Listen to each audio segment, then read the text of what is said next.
নমস্কার বন্ধুরা, মুনমুনের রান্নায় আপনাদের সবাইকে স্বাগত। আজকের রেসিপি বেগুন ভাজা। ঘরোয়া সহজ একটা রান্না, সকলেই আমরা বেগুন ভাজা বানাতে পারি, তবে ঠান্ডা হয়ে গেলে খেতে ভালো লাগে না। বেগুন ভাজা ঠান্ডা হয়ে গেলেও মুচমুচে থাকবে আর ভাজতে কম তেল লাগবে। আজ আমি সেইভাবেই বেগুনটা ভাজবো। তাহলে চলুন শুরু করি আজকের বেগুন ভাজা রেসিপি। গরম গরম ভাতে বা এমনিও খেতে কিন্তু দারুণ লাগে। ঠান্ডা হয়ে গেলে একই রকমভাবে কিন্তু মুচমুচে থাকবে। বেগুন ভাজা বানানোর জন্য দেখুন আমি এখানে একটা বড় সাইজের বেগুন নিয়ে নিয়েছি। আর দেখুন চাকা চাকা করে আমি কেটে নিয়েছি। খুব মোটা না আবার খুব পাতলাও না, মোটামুটি সাইজ করে একটা চাকা চাকা করে কেটে নিয়েছি। আপনারা আপনাদের পছন্দ অনুযায়ী সাইজ করে কেটে নিতে পারেন। একটা মশলা তৈরি করে নেব, তার জন্য নিয়ে নিচ্ছি একটা বোলের মধ্যে দিয়ে দিচ্ছি 2 স্পুন বেসন, দিয়ে দিচ্ছি 1 স্পুন সুজি,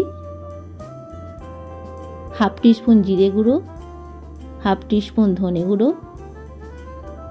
হাফ স্পুন হলুদ গুঁড়ো, হাফ স্পুন লঙ্কার গুঁড়ো, তবে আপনারা লঙ্কার গুঁড়ো না দিতে চাইলে না দিতে পারেন। দিয়ে দিচ্ছি স্বাদ অনুযায়ী লবণ, আর দিয়ে দিচ্ছি 1 স্পুন ময়দা বা কর্নফ্লাওয়ার, আপনারা যে কোনো একটা দিতে পারেন। দিয়ে দিচ্ছি হাফ স্পুন আমচুর পাউডার, দিয়ে ভালোভাবে মিশিয়ে নিচ্ছি। দেখুন খুব ভালোভাবে এটাকে মিশিয়ে নিয়েছি। এবার দেখুন বেগুনটা নিয়ে ওই মশলার মধ্যে মাখিয়ে নিচ্ছি। খুব ভালোভাবে এপিট ওপিট দুদিকে কিন্তু খুব ভালো করে মিশিয়ে নিতে হবে।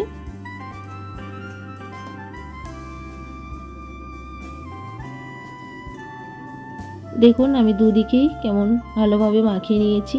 এভাবে সমস্ত বেগুনের মশলার মধ্যে মাখিয়ে নিচ্ছি।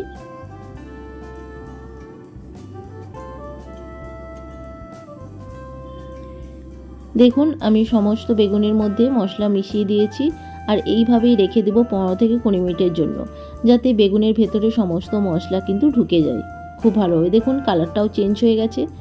আমি 15 থেকে 20 মিনিট পর ফিরে আসলাম। গ্যাসে দেখুন একটা ফ্রাই প্যান বসিয়ে দিয়েছি গরম করতে। গরম হয়ে গেলে ওর মধ্যে দিয়ে দিচ্ছি রিফাইন অয়েল।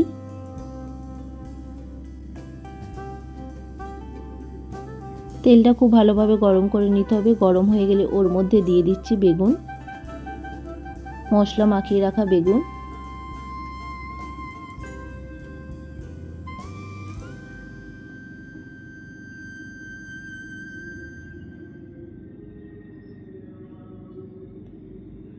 দেখুন 1 পিঠ হতে দেবো একটু সময় নিয়ে, 2 থেকে 3 মিনিট ধরে হয়ে গেলে বেগুনটা উল্টে দিচ্ছি। এক সাইড হয়ে গেলে উল্টে দিচ্ছি।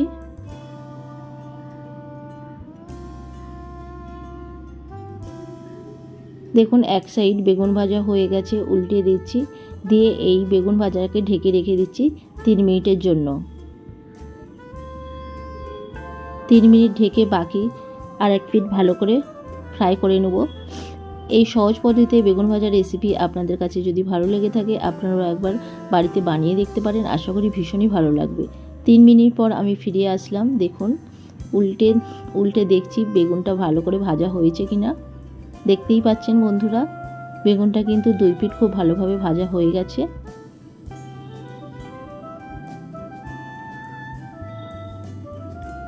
দেখুন দুদিকেই খুব সুন্দরভাবে ভাজা হয়েছে, দেখতেও খুব সুন্দর, খেতেও কিন্তু ততটাই সুন্দর হয়। একবার চেক করে নিচ্ছি বেগুনটা সেদ্ধ হয়েছে কিনা। দেখুন খুব ভালোভাবে বেগুনটা সেদ্ধ হয়ে গেছে। এবার তুলে নিচ্ছি।